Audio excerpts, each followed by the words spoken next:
Bonjour camarades, bonjour chers frères et sœurs, et soyez les bienvenus chez vous. Je tenais ce matin à vous dire merci du fond du cœur. Merci à vous qui avez pris de votre temps, de votre énergie pour faire le déplacement du pays des hommes intègres, pour faire le retour aux racines, comme on le dit en anglais, back to your roots. Merci d'être venus.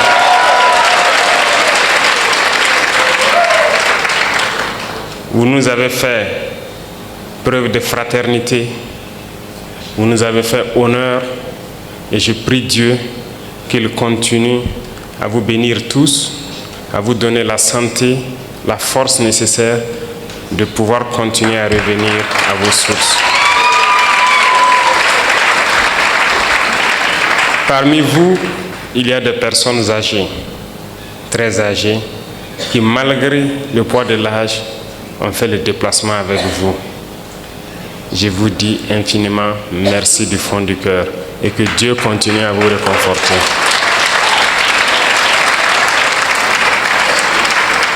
Je suis de bout en bout tout votre séjour parmi vos frères. Chaque soir à la télévision, j'essaie de voir quelles sont les activités que vous avez eu à mener. Et je peux avouer que je suis très content de tout ce que vous avez déjà pu découvrir. Mais je prie Dieu que le temps soit encore de notre partie et que vous puissiez revenir et pouvoir découvrir beaucoup plus de choses à travers le Burkina Faso. Certes, beaucoup ont été déconseillés de venir vers le Burkina. Vous êtes nos ambassadeurs désormais. Et je pense que vous êtes les mieux placés pour aller faire comprendre aux autres que le Burkina Faso est loin de ce que ces médias occidentaux essaient de faire peindre aux yeux du monde. Le Burkina est bien fréquentable, le Burkina résiste, le Burkina tient debout et le Burkina vit. Et merci à vous de prouver cela aux yeux du monde.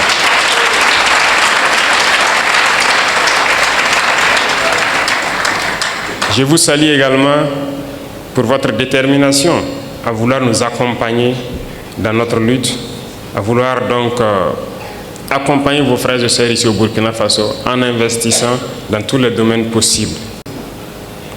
J'en ai échangé avec le Premier ministre rien que hier sur la carte de résident permanent.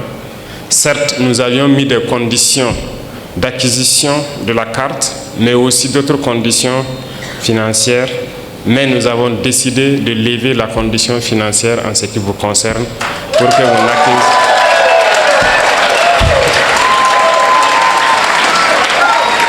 Donc pour vous, il sera question juste de vous en tenir à la question de la carte. Donc toutes les autres conditions, vous serez exemptés.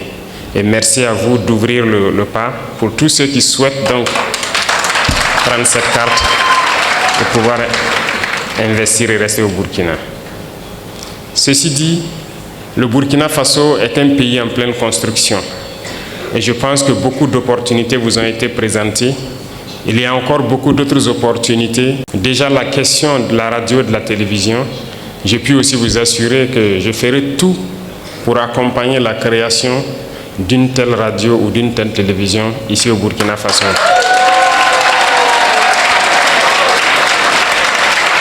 Parce que la communication est une arme et personne ne peut raconter notre histoire mieux que nous-mêmes. Pendant longtemps, c'est eux qui ont raconté ce qu'ils voulaient de l'Afrique. C'est eux qui ont raconté ce qu'ils voulaient de l'homme noir. Mais non, il est temps que nous disions non à cela et que nous racontons les choses telles qu'elles sont. Et je vous encourage à pouvoir poursuivre ce projet que nous allons beaucoup accompagner. Le Burkina Faso est en construction. Nous avons commencé à changer beaucoup de nos lois pour permettre un meilleur vivre ensemble, mais aussi pouvoir sécuriser les investissements des Burkinabés et de tous ceux qui voudront venir investir au Burkina Faso. Quand on prend le domaine de l'immobilier, par exemple, c'est un domaine en pleine expansion au Burkina Faso.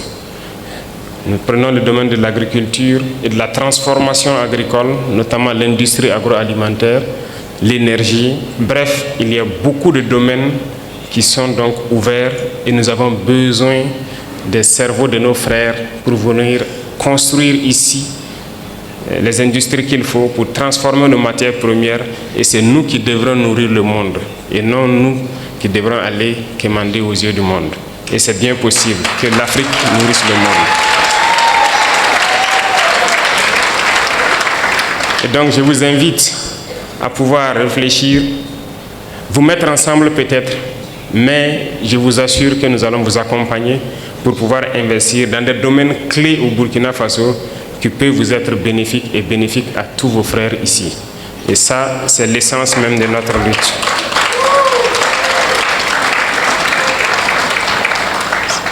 Le ministère des Affaires étrangères va poursuivre ce beau travail qu'ils ont commencé.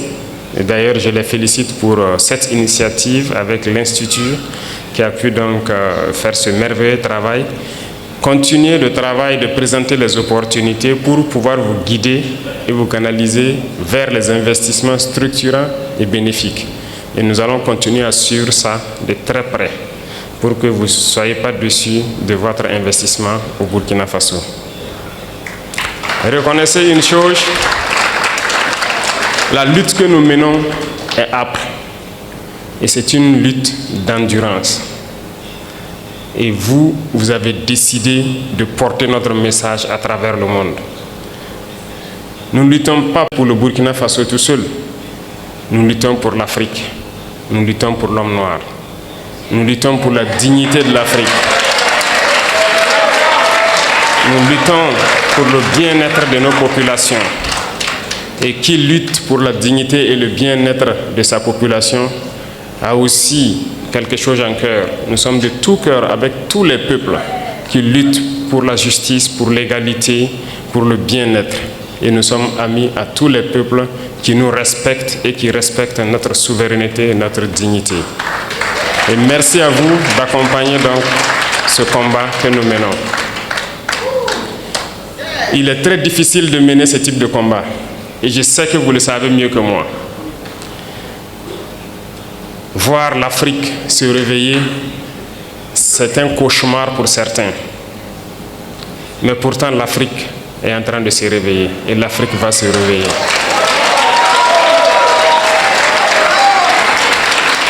Nous n'allons pas être complices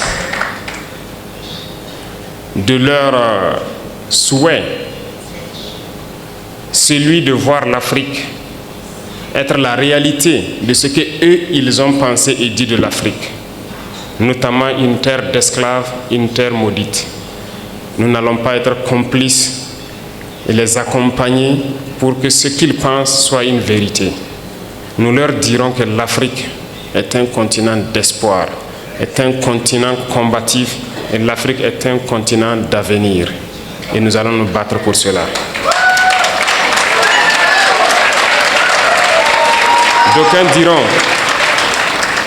D'aucuns diront que c'est impossible pour l'Afrique de rattraper le retard, de se réveiller. On nous l'a dit lorsqu'on a voulu prendre le destin de notre pays, qu'il est impossible de faire ce que nous voulons. D'autres nous ont découragés. Ils ont toujours pris des exemples de héros africains qu'ils ont tués pour nous dire que ces héros ont essayé mais ils n'ont pas pu. Pour nous faire comprendre que c'est une peine perdue notre lutte. Mais nous avons dit que impossible n'est pas africain. Si impossible était africain, nos grands-parents, nos ancêtres ont beaucoup souffert. Il n'y a pas ce peuple au monde qui a souffert comme les Africains. Aucun peuple ne peut prétendre pouvoir survivre après toutes les épreuves que les Noirs ont subies. On se rappelle que ce soit les colonisations, l'esclavage, les conquêtes arabo-musulmanes ici, les Africains ont connu toutes sortes d'humiliations, toutes sortes de traitements qui visent à nous exterminer. Ils ont voulu faire disparaître le gène du noir parce que c'était les jeunes braves qu'ils ont toujours pris, tués et déportés. Donc l'Africain est le plus résistant de l'histoire de l'humanité parce que nous avons résisté à toutes les barbaries possibles. Mais il faut qu'aujourd'hui, nous continuions la lutte. Et voilà pourquoi, moi je vous dis encore merci pour ce combat que vous menez. Parce que le continent souffre encore. Regardez ce qui se passe au Soudan. On extermine les frères noirs. Regardez ce qui se passe au Congo. Regardez ce qu'ils sont en train de s'aimer dans le Sahel. Un peu partout, ils manipulent les noirs pour qu'on s'entretue. Ils envoient les armes et on continue de s'entretuer. Il faut que cela s'arrête. Et c'est bien possible. Et la première arme que nous pouvons utiliser, que vous pouvez utiliser, c'est la communication. C'est d'expliquer aux Noirs d'où il vient et qui il est et où est-ce qu'on peut partir. Et c'est bien possible et je vous félicite, je vous encourage dans ce combat. Il faut que partout où des Africains se retrouvent, il faut que nous comprenions une chose. Seuls unis, nous pourrons aller loin. Et il faut que nous arrivions à nous unir d'une manière ou d'une autre. Et cela incombe plus à la jeunesse aujourd'hui, mais aussi aux anciens, qui doivent pouvoir expliquer à la jeunesse ce qu'ils ont vécu hier et comment nous devons nous comporter aujourd'hui pour pouvoir nous unir. Et je compte sur tout un chacun pour continuer ce combat partout où il est. Parce que nous sommes combattus aujourd'hui par l'impérialisme qui cherche par tous les moyens à nous faire disparaître, mais aussi par nos propres frères. Certains qui sont les valets de l'impérialisme, mais d'autres aussi pour leur simple intérêt. Personnellement, je dirais qu'il y a beaucoup de chefs d'État africains qui ne m'aiment pas. Ils sont très nombreux, qui ne m'apprécient pas. Peut-être parce qu'ils sont jaloux, peut-être aussi je suis un danger pour leur maître. Quoi qu'il en soit, moi je ne les en veux pas. Et ils font semblant. Lorsque les gens les croisent, ils font semblant de m'aimer. Mais je sais qu'ils sont nombreux à ne pas m'aimer. Mais notre prière est que Dieu les change profondément dans leur cœur. Que Dieu mette beaucoup d'amour dans leur cœur. Pas pour nous, mais pour leur peuple. Pour qu'ils aiment leur peuple. Et qu'ils se battent pour leur peuple. Parce que nous continuerons à prêcher le message pour que leur jeunesse se réveille. Et je prie Dieu que Dieu mette l'amour dans leur cœur, qu'ils aiment leur jeunesse, qu'ils aiment leur peuple et qu'ils se battent pour le bien-être de leur peuple. Peut-être qu'à travers cela, nous aussi nous allons bénéficier d'une once d'amour de leur part. Et je prie Dieu que cela puisse arriver et très vite, que nous puissions voir dans la même direction, voir que nous devons nous battre pour le bien-être de nos peuples, de nos jeunesses, de nos continents, de nos pays. Et à travers cela, il n'y a pas de choix, on va s'unir. Parce que l'Afrique est immensement riche, nous avons un marché immense et nous avons des cerveaux à travers le monde. Et nous allons faire venir tous nos cerveaux pour travailler avec nous. Et l'Afrique a besoin de tous ses fils, de toutes ses filles pour pouvoir se développer. Et vous portez ce message, vous portez ce combat. Et nous devons tout faire pour que ce combat aboutisse et au plus vite. Ça, c'est très important.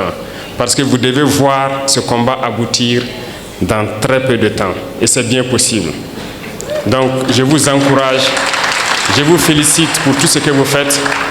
Et avant de clore mes propos, je vous invite à chaque occasion que vous pourrez revenir au Burkina Faso parce que nous allons transformer le Burkina Faso, faire du Burkina un exemple pour que les gens voient que c'est possible. Nous allons partir de cette situation de guerre, construire le pays, le rendre mielleux et que tout le monde voit que c'est bien possible et ça va motiver d'autres à se lancer sur le même chemin que nous. Merci pour cet accompagnement, merci pour cette chaleur que vous êtes venus nous donner, merci pour l'amour que vous êtes venus nous donner. Et je prie Dieu que vous retournez tous sains et saufs et que vous revenez chez vous au Burkina Faso, investir et vivre paisiblement quand vous le souhaitez. Merci beaucoup à tous. Que Dieu vous accompagne, que Dieu vous bénisse. La patrie ou la mort, nous vaincrons. Merci.